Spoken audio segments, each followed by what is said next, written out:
Hello, YouTube. Your girl is back. Let me go ahead and go live here on Instagram. We're talking about preparing to heal your father wounds. So, if that is what you are here to learn about, healing from the trauma of father wounds, we're going to talk a little bit about what that looks like and how it shows up and dig into it. So, let me, like I said, go live here on Instagram. I'm going to give that same intro again for Instagram folks. Let's see. Hello, Instagram. We are talking about how to heal from father wounds. Actually, we're not talking about how to heal from them fully today. We're going to be building into this for the next several weeks together. But we're going to talk about how to prepare to heal from your father wounds and why do we need to do preparation in the first place. So, as you're coming in, go ahead and say hello to me and let me put the name of our live today here.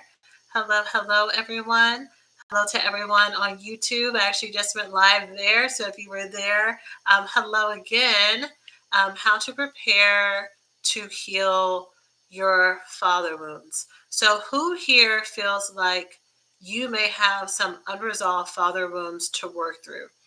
As I'm waiting for those answers, I'm going to go ahead and say that I thought that I did not have any father wounds to work through because I have been doing this healing work for a long time.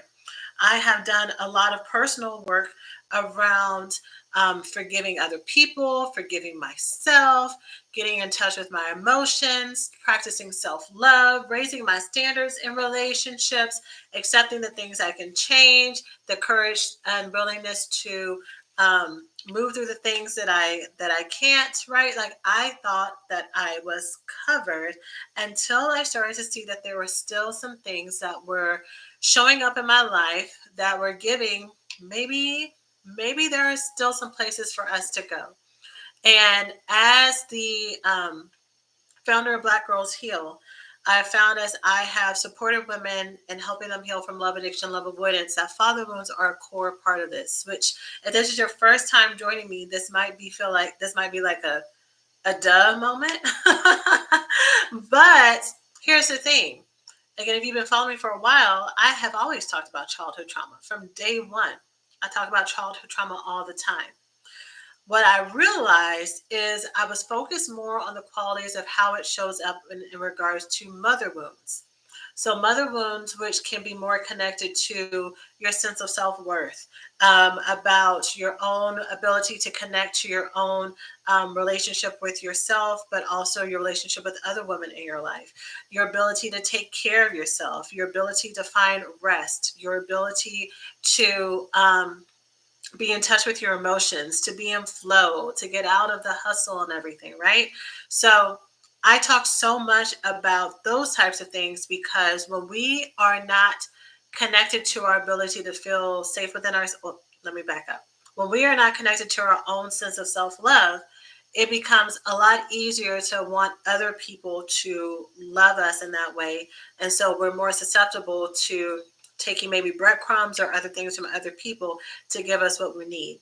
Also, our mother relationship is our first primary relationship. And so, if there is discord there, if there's emotional unavailability, if there is distance there, if there's any type of abuse, that's absolutely going to set the stage for our own sense of self worth, right? So, these are the reasons why I focus so much on mother wounds. However, I've had so many more clients, and again, in my own personal work as well, I've had so many more clients who, at the end of a relationship ending, one of the common refrains that I would hear from my students and from my clients is in their grieving, this feeling and these thoughts of why do I always have to be the one who has to protect myself and take care of myself? Why aren't there any other people around me who care enough about me to foresee, to anticipate, and to not break my heart?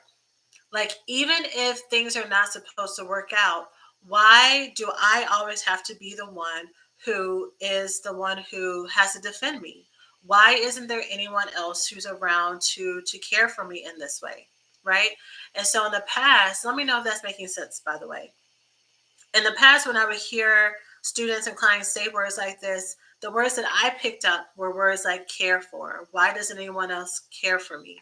Um, why why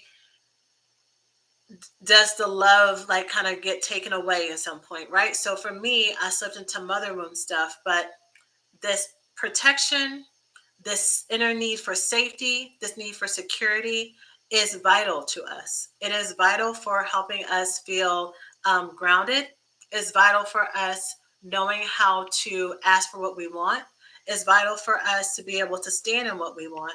Because when we don't have access to that on the inside, what happens is we may meet someone who seems like they're providing this physical companionship, this sense of protection, this sense of provision. And the provision doesn't always have to be financial, especially for those of us who may be very financially stable or well off, or able to take care of ourselves, right? You can be, and that's low key, y'all. That is part of the gag. There are so many of us who have dated or married men or women, but I'm going to stick mostly with heterosexual partnerships right now. We have been so successful in other areas of our life that we're like, okay, I got that. Like that part doesn't even really matter to me. But we don't see that protection and provision. The finances is just kind of a byproduct of that. Is, does this person anticipate when I have problems and is proactive about solving it? Or am I someone who has to keep going to this person and reminding them and asking them and coaching them on how to protect and provide for me? Does this person come with these skills already? Or am I trying to build someone to be a protector for me? Am I trying to build someone to anticipate my needs and to support me, right? Am I trying to make someone be the companion that I want instead of them already coming in? Okay. Lakeisha says, I feel this. Yes, it makes sense to me. Great. Okay. Jasmine says, I met my dad at the tender age of 14 years old, and then he passed away suddenly after my son was born in 2011. I have a lot of grief and unhealed issues here. I am so sorry for your loss, Jasmine. Um, I'm so sorry for your loss. I also lost a parent around that time, and so I there are no words to really to meet that. So I'm sorry. Um, but yeah, guilty of this is what Sean says, right? And so when we don't have real models of what real protection and provision looks like, we find someone that we think has these other qualities of what happens. And I'm just going to jump right in, y'all. I'm going to jump right in. I haven't given a full breakdown of like, this is what a father wound looks like. And this is what father wound doesn't look like. But again, I'm going to be teaching about this for the next couple of weeks. So just give me grace as we build into this. But a healthy father is going to be someone who not only provides some structure and some belief in you, but he's also going to be there to remind you to take care of yourself. He's going to be the voice of reason in your head that's like, hey, this is where your boundaries are. Don't let anyone disrespect you in this way. And of course, your mother will do that as well. But, kind of the strength and the certainty behind it, that sense of like, here's the backbone, here is where your inner boundaries are. And then also, watching to see his family and making sure that he's making his family's life easier, right? We see this often, or maybe not everyone sees this often, but I see it often, where I see wives or partners of folks who are in relationships with men, that there's a problem in her life, and this man just happens to be like, okay, I'm going to help solve it. So he will go and try to get a gadget that he thinks is going to help her without her asking. He will go and say she's a crafter. This is the example I gave in the other life. She's a crafter, and she has rolls of wrapping paper over here, and she has ribbons over there. He'll go and create like this cabinet or something to help her store all of her stuff, right? If she asks for support, if she says, hey, I really need help with this, he will do everything he can to go and meet that need, right? She's not begging him. She's not threatening him. She's not having to humiliate him. But that if she asks clearly, not dropping hints, like some. Mm, is that a tangent I want to go on? That's not a tangent for today. If y'all want to come and ask me in the Q&A, we can talk about that. But basically, does this person make my life easier, right? And so when we meet someone who seems like they care about us, and it seems like they really are saying the words that we really want to hear, we will keep that person there, even if they're not actually adding to our life.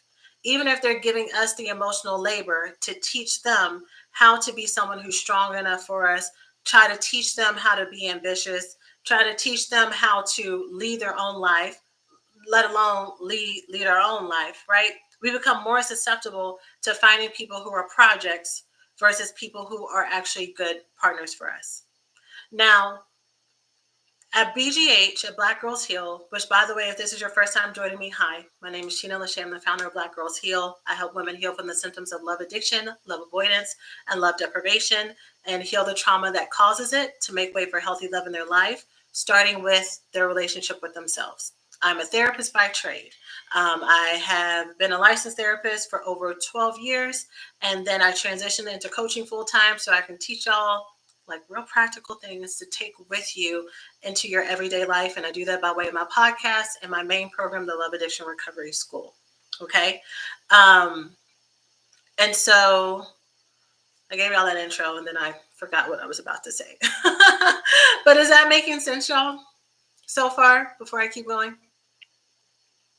Let me know. I know I haven't done a live in a while, so we may be out of the routine of you dropping a heart or dropping a yes, but I really need that to make sure that I am on the right track.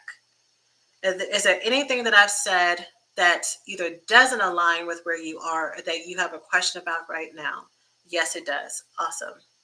And I'm going to pull up some notes that I also had that I clicked out of before coming in. Okay. Yes, yes, yes. Okay, awesome. All right. Hopefully I remember where I was going to go with that in a second, but let's talk about the title of this. That's what I was going to say. So at BGH, I typically teach through the lens of relationships. I believe that there are many entry points into healing, which relates to our relationship to ourselves. It brings us like round to, okay, you are the common denominator. Some people have big issues with anxiety, and that's what brings them to therapy, and that's what brings them into learning more about unresolved trauma, coping mechanisms, perfectionism, and things that they need to work on. Some people struggle with depression. That's what brings them to a psychiatrist, which leads them to therapy, which leads them to, spiritual healing, which leads them to the relationship with themselves. I really focus on those of us who we feel like we have everything together, but there's just something about these relationships. There's something about how I show up in my romantic partnerships or my friendships or my family got me all the way messed up. And it's very triggering to me.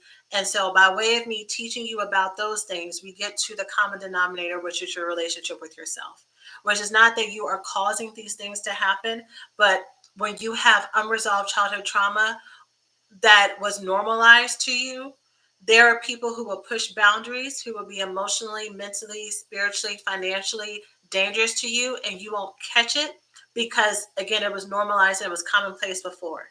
And so we expose those things. We start to look at, okay, wait, it doesn't have to be this way, which means I don't have to feel this way, which, okay, how do I want to feel? How do I get to feel? Do I feel free enough to feel all these emotions? Do I feel guilt about this? Do I feel shame about this? Do I feel anxiety about this? Right? And we start to heal those things so that once that's cleared out, we can actually make way for people in our life who are not going to trigger and hurt us in the ways that we did before. Even though I teach about these things through a relationship lens, I think that mother wound trauma and father wound trauma is something that every single person, no matter your relationship status, is important for you to focus on. It's important for you to look at because you deserve to be fully connected to your identity, to your sense of safety, to your sense of self-esteem that someone may not have either had the skill to or chose not to teach you how to do for yourself. You deserve the freedom to love yourself. And that starts with childhood trauma, or that's one of the ways that we can look at that. Okay. So today's live, I talk about preparing to look at father wounds because someone said it at the previous live. Father wounds are really rough. Father wounds are tough. I mean, mother wounds are tough too, but father wounds, in some ways, can feel almost so ubiquitous or so big and so intangible that it's kind of hard to put our hands and fingers on. I think a lot of times distant fatherhood has been normalized. And so there are a lot of people who've gone through that, which is what I mean by normalized. And so it can feel like because everyone's gone through it, there's not a lot of people who are talking about how to work through it. It's kind of like, well, your father wasn't there for you. That sucks. Move on and just love yourself. But there's no one who's there to tell us, okay, if this was a gap that you had in your life with your father, here is exactly what you do to fill that gap, right? Here is what this created in you, this hole that was created in you, or this need that was left exposed. If whole is too like big of a word for some folks, that might be like, I feel like so connected to myself, like it's hard for me to say that that's an actual whole. So here are the needs that I needed as a young child growing into an adult person that I never got, and the needs that are still here. What do I do about these needs now, right? Um, and looking at that can be very hard because that can be a source of really deep abandonment and really deep rejection wounds, a lot of grief. I've noticed that a lot of people who have unresolved father wounds have kind of the sense of helplessness because when it comes to your relationship with your father, for a lot of reasons, there's a lot of things that you can't control. You can't make this man stay. You can't make the man apologize. You can't make the man validate you. You can't make the man come back to life if he's no longer here. You can't make the man give up his addiction. You can't make the man stop working. You can't make the man um, um, validate that the things that you needed were important. You can't make the man stop acting out. You know, you can't make him do these things. And so it's kind of like either I keep trying to overcompensate for this, or do I just push this stuff down and try to act as if I don't need it, right? That is a really common defense mechanism that I see a lot of people go through, is trying to become needless and wantless in their father wound trauma. Okay, does that align with where y'all? Does that make sense? Let me know. So, a couple of ways that father wounds, if we are feeling unprotected, unimportant, or struggling to find a place in the world, is we may overcompensate for it by becoming so hypervigilant that's tracking, okay, great. We may become so hypervigilant about protecting ourselves that we end up not knowing how to let our walls down, rest, and let people in who will be helpful for us. So again, I was saying in the other live that one thing that I've heard people say is, if you have a father wound where you weren't protected and provided for, all you have to do is start to protect and provide for yourself, right? And then voila, your father wound, you know, at least you're on your way to healing your father wound.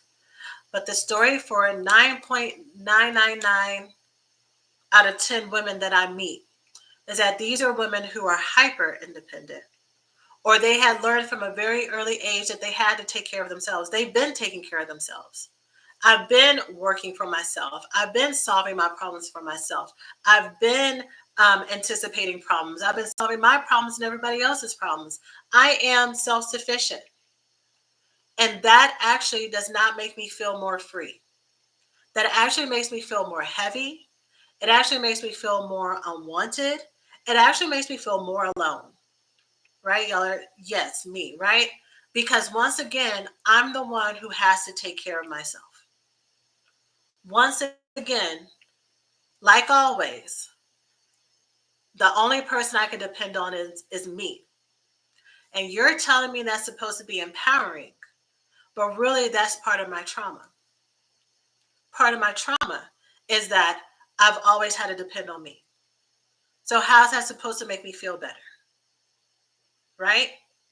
And depending on the delivery of the person, it can feel as if you're being blamed, right? It can feel like maybe you're not doing it right then if it doesn't feel empowering. But that's not what it is. They don't understand the nuance of that. Someone said perfect explanation, right?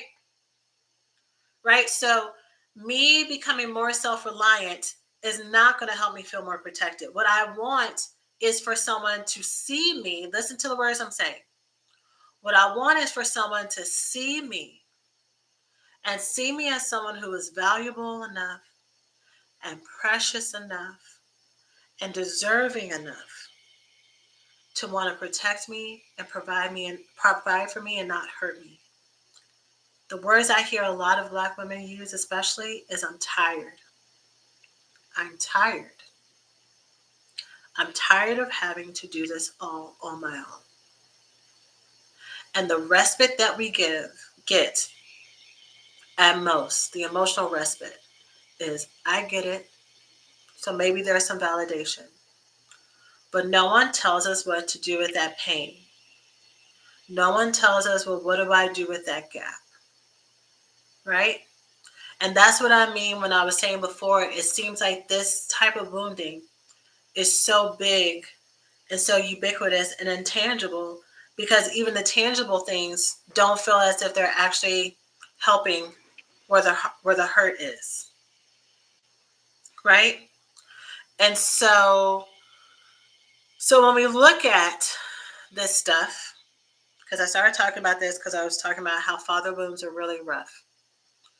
If you notice the words that I was saying, and even the posture that I allowed myself to go to as I was talking about this, right? I started off talking like this, and then my words got slower, my voice got softer, and I even got smaller. That's that inner child that's coming out. I'll do it again for those of you who missed it or it may be helpful for me to do it again. When is someone going to see me? When is someone going to think that I'm precious enough, valuable enough, and good enough to love me? When is someone going to take care of me? Those are words that a little girl or a young person, but this is Black Girls Heal. These are the types of words that a little girl would use when she has been left alone to take care of herself and she's in pain about that. So I'm bringing this up as I talk about this being really hard because these places right here that require us to strip away all the ways that we've been overcompensating, all the ways that we've been hiding and distracting ourselves, all the ways we have either intellectualized or spiritually bypassed. Spiritual bypassing, one definition of that is when we focus on maybe qualities of like forgiveness and other like spiritual things about letting this go. And aims to avoid the deep emotional inner work that comes with that, right? So this isn't always intentional, but I think sometimes if the only tool that we've been given is just to forgive, right? Let's say I had an absent father emotionally or physically. Let's say I had an absent father and I was told to just forgive them and move on, right? The phrase that goes, not forgiving someone is like you taking poison and waiting for the other person to die. I had a whole 60-second spiel just now in today's live when I was like, you can't control them. You can't make them do something like, So, right. So then all I can do is just forgive. Okay. So I forgive, but I still have years and decades of all the times that I needed this person to hug me, to be available, to apologize, to care, to be selfless, right? To take ownership, to take accountability, just to be there, right? Those created real wounds and tears inside of me. So me forgiving this person does not erase the impact of what happened and what didn't happen. That is still there until I reconcile and clear it out. And it's It's still there for a reason. These are things as a child you are entitled to as your birthright. I want you to imagine in your mind a little 3, 4, 5-year-old little girl in front of you. And imagine her parents in the room, and imagine her father. And that little girl is doing everything that she can to get that man's attention. And he's just indifferent. Maybe he even, pushes her away a little bit. Maybe he's talking to everybody else in the room and completely ignoring her. And she is like, the more he does that, the more she's really just crying and begging out for him. Do you see that little girl and think she just needs to get that together? Or is there any point that you look at this man, her father, that she's just like, please, daddy, look at me? That you're like, maybe he should look at his child. Maybe he should take care of his child, right? Some of us that has been our experience or some variation of that, where we needed to be looked to, cared for, provided for. And the ways that we had to learn how to cope with that is that inner little girl inside of us who really needed that, we had to just tell her, hey, you don't always get what you want. Life isn't fair. Your dad's kind of a butthole, but you got to keep it moving, right? If you were to say that out loud to a young girl, a little 5 or 6-year-old girl, how would that land for her? Would her heart be able to catch that? Would she be able to receive that? Right? Or would that be just another source of emotional neglect and emotional a push for her to repress and suppress what's going on inside of her? Right? It would not be supportive. And many of us have learned how to do that on our own. So going back to what I was saying, those wounds and tears in our heart are legitimate. They're not a source of us being too sensitive. They're not an example of us not being able to do this healing game right. It may be that there are some ways that we have worked on our childhood trauma, our mother wounds, our father wounds, or whatever. And now that we're going deeper, and now that we're learning more about ourselves, now that we've done all the right things, there's still like an ache that's there. There's still something that's not quite hitting it, right? And maybe this is part of it. Maybe when I look at the most recent times in my life that I felt triggered or hurt, is there something that when I sit and I think about this inner child work or the ways that I'm triggered, that feels kind of young to me, that feels very tender to me, right? And so last thing I'll say, and then I'll get to some of the comments that I see. And so thank y'all for sharing your questions and stuff. I always love questions when I'm able to go live. Is that's why this stuff is rough. Because in all the other places that I can, those of you who have enrolled in courses or workshops or programs, if I can give you a 1, 2, 3 system, I'm going to give it to you. And even when we do our Heal Your Father Wounds workshop, I'm still going to give you as many systems as I can.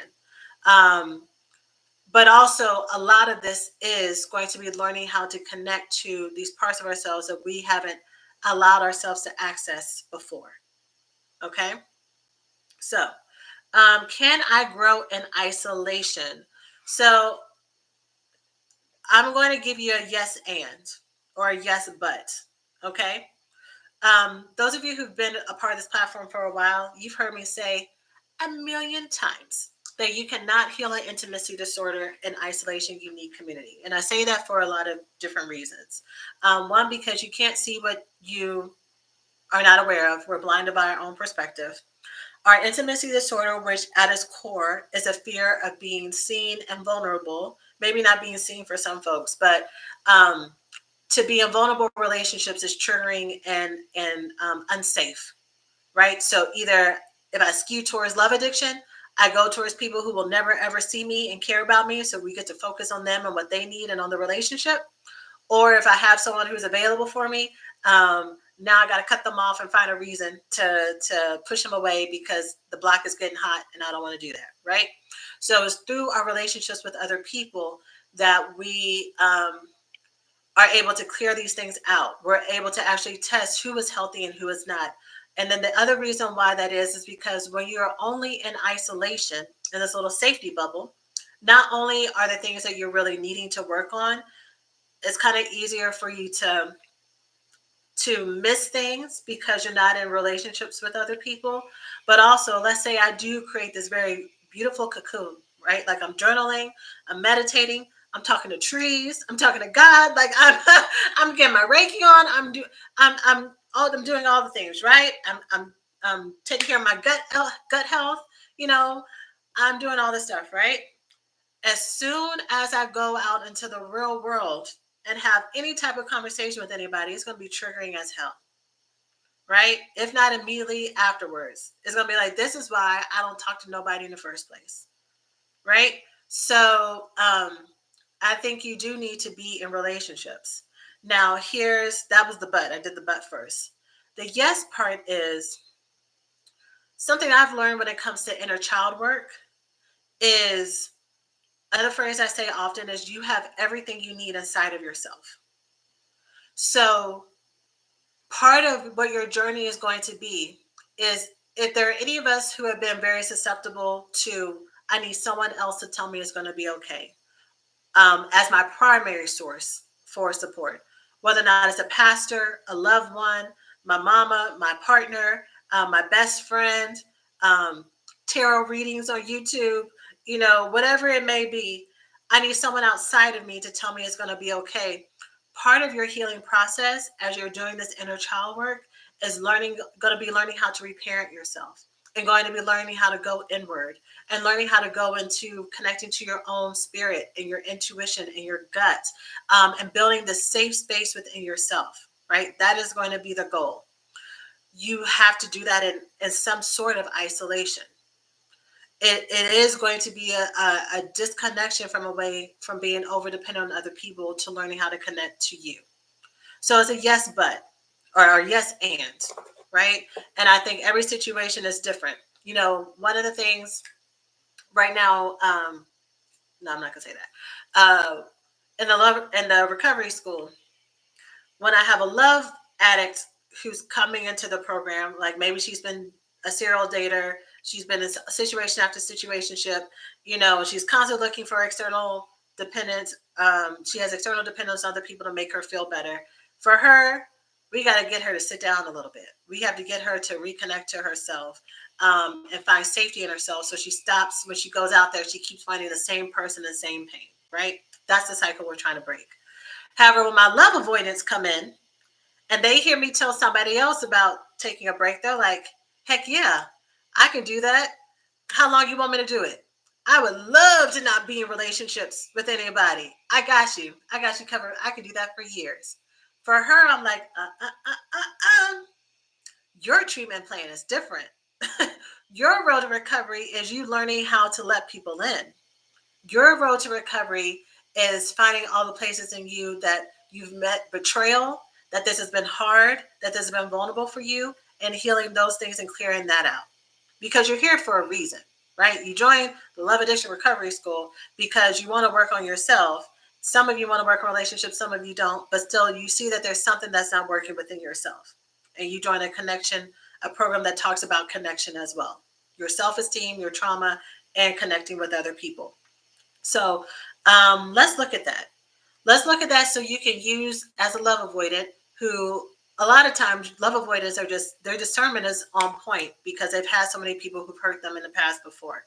So we're not trying to get rid of that for you to go and connect to all these, cuckoo people who are going to end up hurting you. But we're going to learn how to have balance. That's the name of the game is balance. So healing this, I think you need to search for balance. Okay. Akari says, what about us who've never had our father in the picture? I've had to try to imprint on my uncles as father figures and made things very confusing. There was never a sense of complete loyalty. I will innately know that my cousins, their own family, will always come first. I've also always felt second best in my relationships to men and became so used to neglect and painted it as resiliency. So I think you kind of answered what your path is going to be in your question. And I'm just going to repeat the path that I saw, which is basically the trauma that happened. Um, my father was not in the picture. Emotional and physical abandonment, maybe even spiritual abandonment when we talk about it more. If you're able to join the Heal Your Father Wounds Intensive, but we're going to talk about it right now. We have that type of abandonment and trauma in itself. Now I had to try to imprint on my uncles as father figures, and it made things confusing. There was never a sense of complete loyalty. So now I have someone who's physically present, and you didn't say this, but I'm going to jump and have an inference. Someone is physically present, but I'm never good enough to have his actual love. He cares about me. I know he would try to help me, but is he ever going to fully be mine? No. And I've learned how to let this be just enough. I've learned how to take what was given to me and make it work. Right? So that's the trauma there as well. I will innately know that my cousins and their own family would always come first. There are other people who are better than me. So I've always felt second best in my relationships to men. So here we go. That pattern now is showing up in your adult relationships with men. And I've become so used to neglect and painted it as resiliency. So even though you've had uncles who were there, and this is me using the inference that your uncles are good, honorable men, right? Which is why you may have tried to imprint on them. But you still felt like, but I'm not theirs and they're not mine and I'm other, right? And just thinking about, again, a little girl who may have always been on the outside, right? So this fits. I mean, this fits. Let me give an example for someone whose parent was physically present. Let's say you had a father who was physically present. Let's say that they worked very hard and, y'all were always financially provided for. This man was very ambitious. He may have even been very involved in your life and talking to you about your schoolwork and what you're doing, but emotionally, he was not available for you. What would that look like? If he's physically present in all those other ways. He really didn't care when you were feeling sad. If you had any type of emotions and feelings, he would mock you for it, tell you to suck it up, to the point that you didn't do it anymore. You learned that if I come and have to talk to him, I need to talk to him as a soldier. I need to come and talk to him as someone who's emotionless. Otherwise, I'm weak and it's going to be used against me. And then eventually that it stops being you're doing it for his sake, but now you've internalized that my emotions are bad and weak, right? And I have to present in a certain way to be perfect for my father's approval. And that's another way that father wounds can show up in a case where someone is very physically present and very much involved. Okay? Totally got off. Okay, so I plan to talk about in our live today, preparing to talk about these wounds. I've already given some examples. So like I said, we're going to continue to talk about this. This October, I think it's still going to be October. I may move it up. In my link tree right now and in the captions, there's a link that says How to Heal Your Father Wounds. This originally was going to be like a 3-hour intensive in October for us to just take a deep dive into this, cry together, heal together, and do all that stuff. For those of you who've come to my workshops before, you know how it's going to go and what's going to happen there. However, the more I thought about it, I was like, I think we need to do this in a container. So I'm playing with the idea of making it a month, 4 weeks, or 6 weeks, with us doing multiple lives in between, where we're going to break all this stuff down together, learn how to reparent ourselves, learn the other ways, because we're only talking about a few ways that our father wounds can show up. Again, we're going to be building into this over the next several weeks together as I teach about this stuff here on live and everything. But yeah, so anyone who's already enrolled in that workshop, no worries, you're going to be grandfathered into that change. The reason why I also said it was going to be for October is because this month there are a lot of moving parts going on for me and different things that I'm participating in that this month is not a good month for me to do it. And I wanted to make sure I gave enough space to actually talk about this through September. So October is when we're going to be doing it, right in time for the holidays. And so going to be excited for that. And then also it's like back to school season. A lot of people is busy. Is busy. So again, if you're already enrolled, you're going to be grandfathered into it. The price is probably going to change too for anyone who, since we're going to do it in a bigger container. So if you enroll now, you don't have to worry about, you're kind of getting it as an early bird discount. Okay. Um, so let's talk about how to prepare for healing these wounds. Um, wow, that's going to be beneficial for me. I need to start my healing journey with this. Absolutely. Yay. Yeah. And I feel like this stuff is so foundational. Okay, let me tell y'all a story. Do y'all want to hear a story before I talk about how to prepare for to heal your father wounds? Um, I can't believe I heard such a hard truth. You're 100% correct. Yeah, yeah, that's how it goes. That's definitely the trauma pattern. Okay, hearts, y'all want to hear the story? Okay. I keep hearing, and some of you were on my live before, so you've heard this story already. Since I decided to start focusing on father wounds, I'm seeing it everywhere. I'm seeing it in all my clients. I'm seeing it with my girlfriends. I'm seeing it like with myself. I'm just seeing like how it all shows up. And one recent way that I saw it show up in one of my client relationships is she has been, she went into no contact with an ex partner.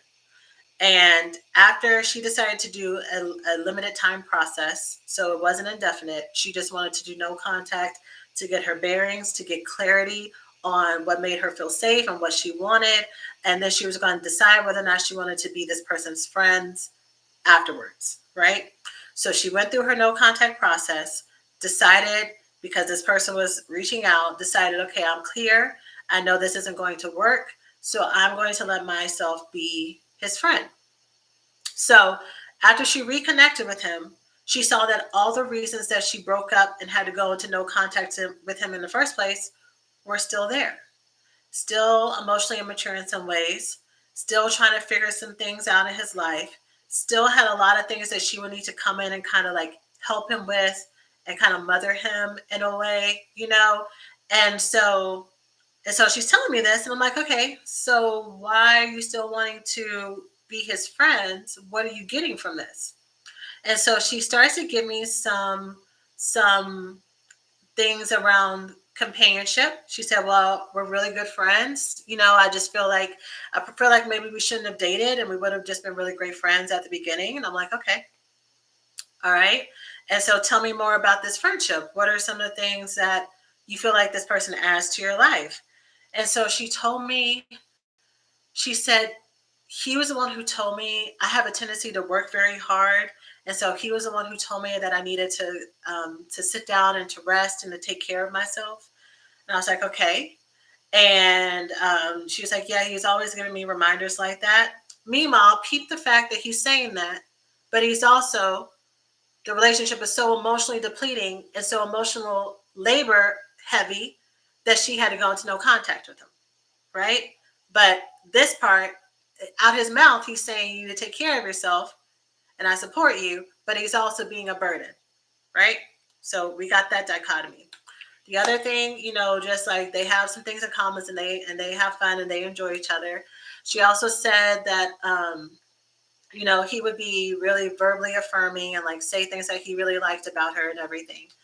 And the more she's telling the story, the more I'm hearing, you know, that these are things that happen when it comes to a father who is being proactive and telling you to have boundaries and take care of yourself and being that voice of reason behind you, right?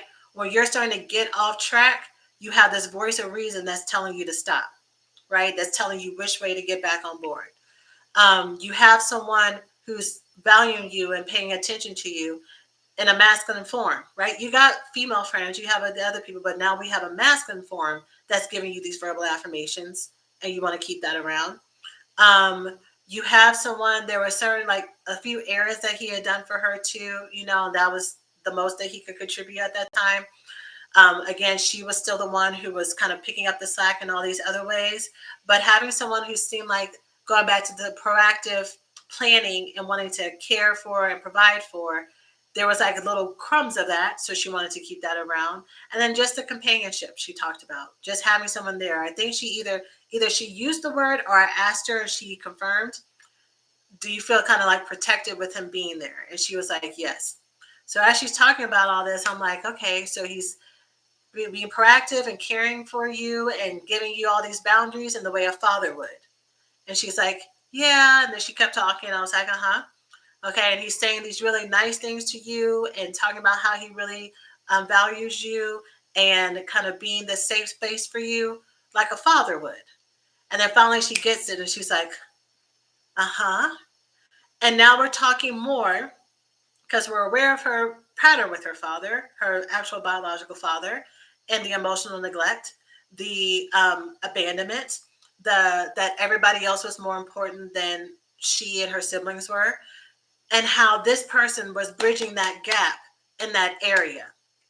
Again, when I talk about us breaking ties with these people who are unavailable for us, it is not so hard because they are the one. It is so hard because of what they represent in our life. The real gaps and needs, they are real. We don't outgrow them. We don't out earn them. We don't outsex them. We don't out achieve them. The real soft, tender needs to be seen and valued and be enough and protected and provided for, those remain there until we can heal those gaps and needs, and is susceptible for other people to come who are mismatches for that, because they're giving us a semblance of that. Again, going back to the example, out one part of his mouth, he is telling her to have boundaries. He's telling her, take care of yourself. You're important. And on the other hand, he is actively depleting from her, right? And it absolutely doesn't even cancel it out. This is draining her life force away from her, right? And what I notice that happens is when we meet unavailable people, we think about these things as like a pros and a cons list. We're like, okay, well, they're really nice, and they have this stuff going on, and these are the things that I'm getting from them. And over here, like, these are the negative things, and you're thinking they're going to cancel each other out. One thing I tell my students, I have a smaller dating course. So people who are not in the recovery school, you can still get the dating course. It's called How to Win Dating for Love Addicts, so that you can break the cycle. If that's all you want, if you don't want to do the trauma work around it, you can just do that. And you can find that at blackgirlsheal.org/dating. And I'll put the link for that in the chat. But I'll just tell you this right here. One of the things that I tell my students to do in the process that I teach them is, if you're making a list like that, both of those things are not worth 1 point. Like, one, the positive thing is worth 1 point. The negative thing is worth like -10, -20. Why? Because these negative red flags, they are dangerous. There's no compensating for them. There's no coming back from them, right? Which is why you can exit these relationships feeling so brokenhearted, drained, confused, making exceptions, lowering your standard, and not even knowing how and when that happens, right? Does that make sense? Let me know if that makes sense. So, anyways, I just wanted to tell that story about how father wounds can show up so subtly, and how we can be repeating these behaviors in our through our parent relationships. Someone said some of the things I was talking about was her mother wound trauma. That's her mother for you, and yeah. There are, if you haven't already checked them out, there are a few mother wound episodes, like mother will be in the title for the podcast. The first episode one of the episodes, I had a guest come on. I think her name, Jennifer Arnice. And that's what she talks about all the time.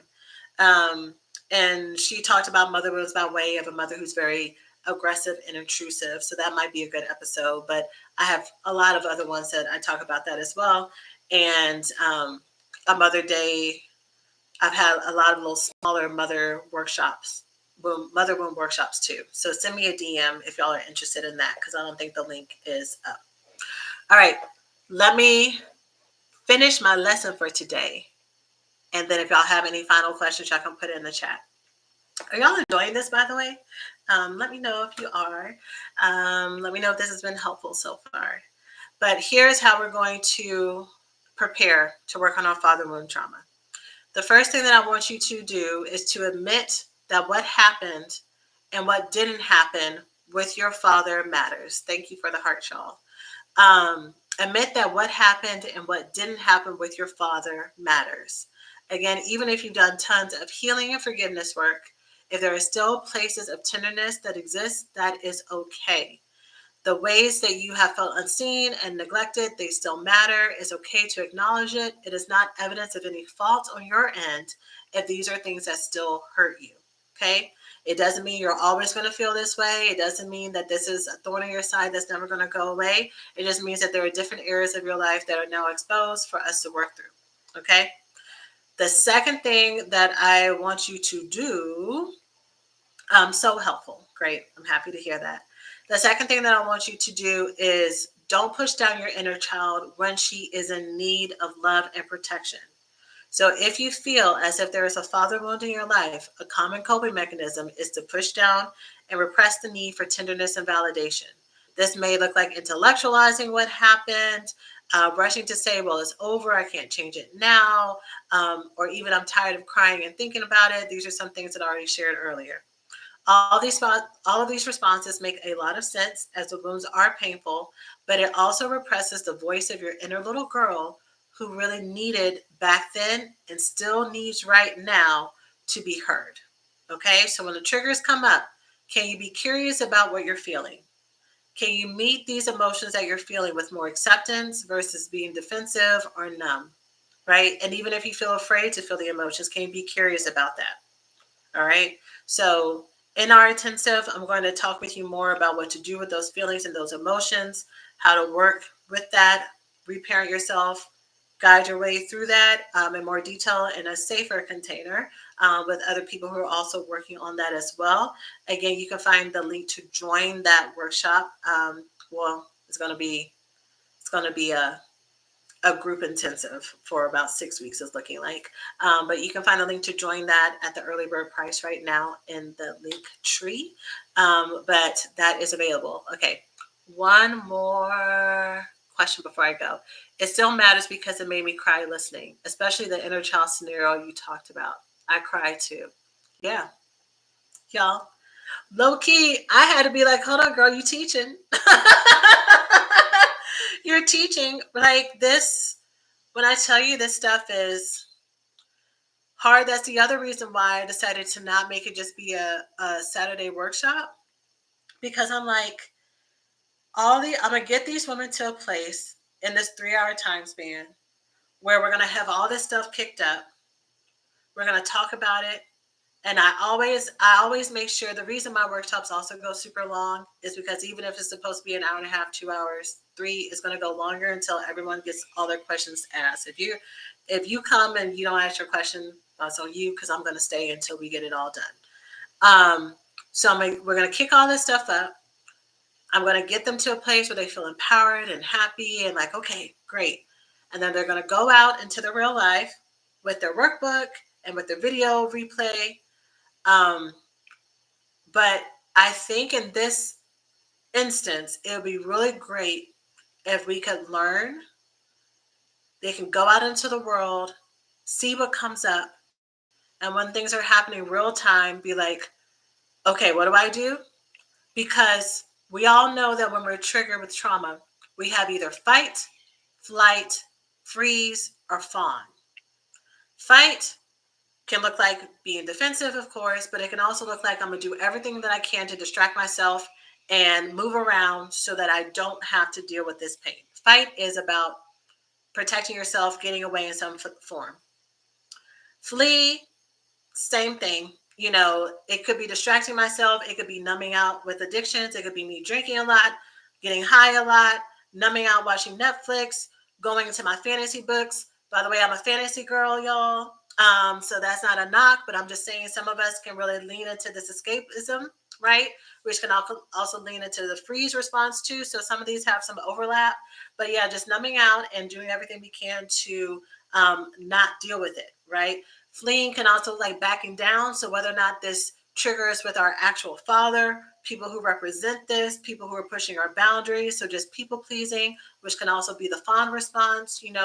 And so what would it look like to have women not only have this really great experience on the weekend, but actually be able to come back to this place to talk about their experiences, to encourage other women? This thing that I talk about, not healing in isolation, to be able to heal in a group, is really beautiful and powerful for y'all to support each other as well. So that's what we're going to be doing. Okay.